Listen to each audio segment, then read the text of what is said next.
যখন ছোট ছিলাম তখন মাছ ভুনা জিনিসটা খুব বেশি পছন্দ করতাম। আর এখন দেখা যায় আমার সবচেয়ে বেশি ভালো লাগে মাছ এভাবে বিভিন্ন ধরনের সবজি দিয়ে ঝোল করে রান্না করা তরকারিগুলা। বিশেষ করে এই শীতের সময় দেখা যায় যে সবজির দামগুলো একদমই হাতের নাগালে থাকে, তার থেকে সস্তা থাকে, বিভিন্ন ধরনের সবজি পাওয়া যায়। আর আমার পছন্দের সবজির মধ্যে একটা সবজি হলো এই যে ফুলকপি। আমার ফুলকপি সবজিটা অনেক বেশি পছন্দ। আর ইদানিং তো এই সবজিটার দাম কিন্তু একদমই হাতের নাগালে। তো আজকে আমি শীতের সবজি বলতে আমি এখানে ফুলকপি, নতুন আলু, টমেটো দিয়ে আজকে রান্না করব রুই মাছের ঝোল।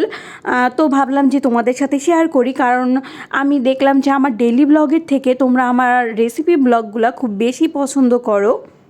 আমি আসলে সেরকম রান্নাবান্না পারি না, মানে সেরকম রান্নাবান্না পারি না বলতে যে চাইনিজ আইটেম বা নতুন নতুন রেসিপি যে আপুগুলা শেয়ার করে সেরকম টাইপের রেসিপি আমি খুব কমই পারি।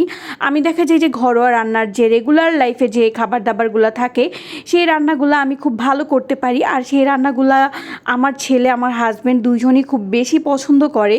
তো আমি এখানে রুই মাছ দিয়ে যেহেতু ফুলকপি, টমেটো, নতুন আলুর ঝোল করব, তো এই জন্য আমি এখন ফার্স্টে এই যে রুই মাছটাকে ভালো করে লবণ হলুদ গুঁড়ো দিয়ে মাখিয়ে নিছি। তো এটাকে আমি একটু মচমচে করে ভেজে নিব। আর আমি সবসময় যে কাজটা করি, মানে যেই কড়াইতে রান্না করব সেটাতেই মাছটা ভাজি করে ফেলি একটু বেশি তেল দিয়ে।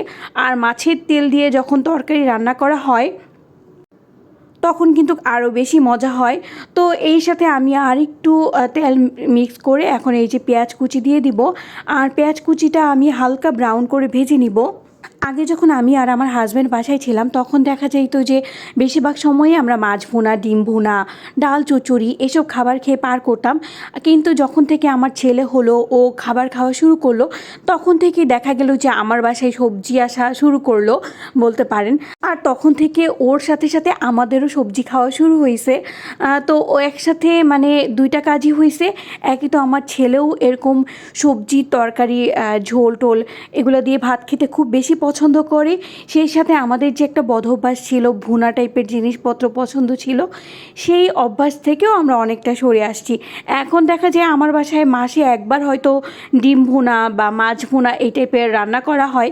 বেশিরভাগ সময় দেখবেন আমার যারা মানে রেগুলার আমার ভিডিও ফলো করে তারা দেখবেন যে এভাবে সবজি দিয়ে আমার বাসায় মাছ রান্না করা হয়। ইভেন আমি ডিম দিয়েও এভাবে সবজি দিয়ে রান্না করি। তো এই যে পেঁয়াজটা ব্রাউন করে ভাজার পর আমি এক এক করে রেগুলার মশলা দিয়েছি। আমি দিছি এখানে হলুদ গুঁড়া, মরিচের গুঁড়া, লবণ, জিরা গুঁড়া দিয়ে মশলাটাকে ভালো করে কষিয়ে নিয়ে কেটে রাখা ফুলকপি দিয়েগুলো দিয়ে একটু কষাই নিছি। কষানোর পানিটা একটু ঝোলটা কম পড়ছে, দেন আমি এক্সট্রা একটু পানি অ্যাড করছি। আর এই যে এখানে আমি টমেটো কেটে নিতেছিলাম। আর শীতের এই সময়টা না আমার খুব বেশি ভালো লাগে, বিশেষ করে এই সবজিগুলোর জন্য, কারণ অল্প টাকায় ব্যাগ ভরে সবজি আনা যায়। আর সবজি এক একটার থেকে এক একটা দারুণ।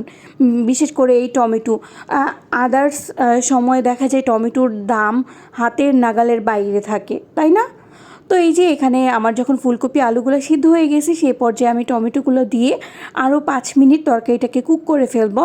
আর এই টাইপের তরকারিগুলো না একটু ঝোল ঝোল করে রাখলে বেশ ভালো লাগে। আর টমেটোটা যখন সেদ্ধ হয়ে আসবে সেই পর্যায়ে আমি ভেজে রাখা রুই মাছগুলো এখানে অ্যাড করে দিব।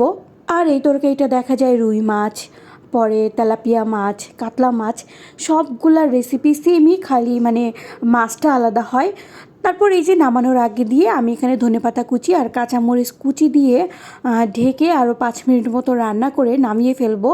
আর আমি এত তাড়াহুড়ো করে রান্না করতেছিলাম, আমি এখানে কাঁচামরিচগুলো ধুয়ে জাস্ট এইভাবে হাতে ভেঙে ভেঙে দিয়ে দিতেছিলাম। আর আজকের ভিডিওটা কার কেমন লাগলো কমেন্ট করে কিন্তু জানাতে পারো। আর তোমরা কে কে সবজি দিয়ে আমার মতো এইভাবে মাছের তরকারি পছন্দ করো সেটাও কিন্তু জানাতে পারো। আর আজকের ভিডিওটা এই পর্যন্তই। আল্লাহ হাফেজ।